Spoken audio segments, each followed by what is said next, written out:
देखिए down fall जो है ना वो तो अमिताभ बच्चन जी ऑफ कोर्स उनके घर पे बच्चन साहब के घर पे खाने के वादे हुए थे, ठीक है, बच्चन साहब के घर पे। हाँ, जॉनी लीवर जी का डाउनफॉल आया था, कपिल शर्मा का डाउनफॉल आया था, हैं, सलमान खान का डाउनफॉल आया था। अब बात तो इस बंदे का बिल्कुल सही है कि डाउनफॉल सब पे आता है, और सिर्फ एक फर्क है तुम्हारे डाउनफॉल में और उनके डाउनफॉल में। उनके डाउनफॉल में उन्होंने अपने एक्टिंग के स्किल्स पर, जो भी वो काम करते थे, चाहे कॉमेडियन हो, एक्टर हो, जो भी हो, जिसका भी तुम जो नाम ले रहे हो, उनका डाउनफॉल हुआ, ये हुआ, वो हुआ। उनके डाउनफॉल में ये फर्क था कि उन्होंने अपने एक्टिंग, अपने स्किल्स पर और काम किए, और उन्होंने अपने आप को अच्छे से अच्छा बनाने की कोशिश की। और तुम्हारे डाउनफॉल में जहां तक मुझे नजर आता है और सबको नजर आता है, सिर्फ तुमने लोगों को तनकीद बनाई, छोटे एक्टर से लेकर बड़े एक्टर से लेकर कॉमेडियन, जो भी हो, जिस तरह का भी इंसान हो, तुम्हारी नजर उस पर पड़ गई, तुमने उसमें बुराई तलाश की, उसमें अच्छाई तुमने कभी कहा ही नहीं। कभी कुछ मुसलमान कॉमेडियंस थे, तुमने नेशनल टीवी पे बैठकर तुम्हारी अपनी जबान में उन पे आतंकवादी यानी टेररिस्ट वाला जोक्स इस्तेमाल किए।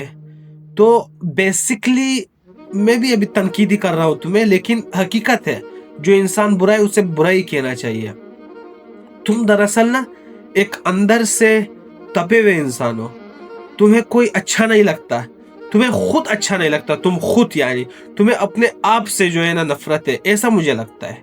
एक बखील, कीना दिल, मुनाफिक इंसान हो, जिसे ना दूसरों की कामयाबी रास आती है, और ना तुम जो है ना अपनी नाकामी देख सकते हो।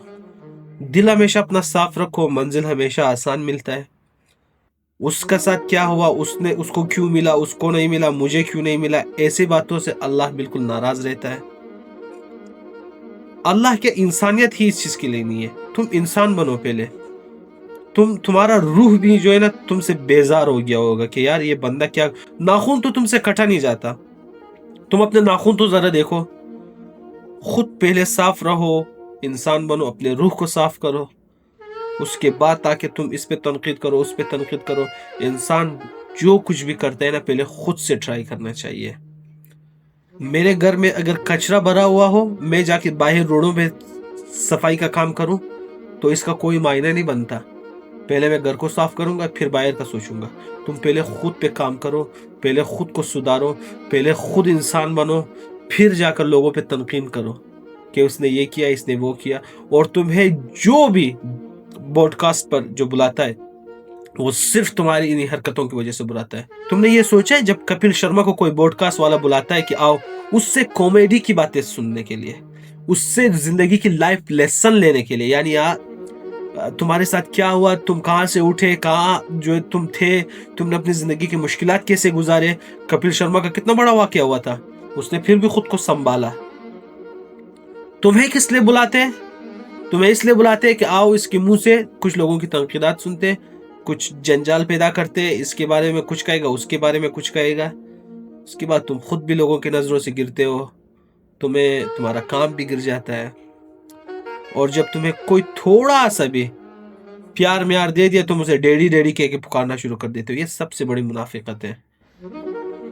हाँ, तो एक इंसान होने के नाते मैंने सिर्फ तुम्हें रास्ता दिखाया है, बाकी तुम जानो, तुम्हारा काम जाने।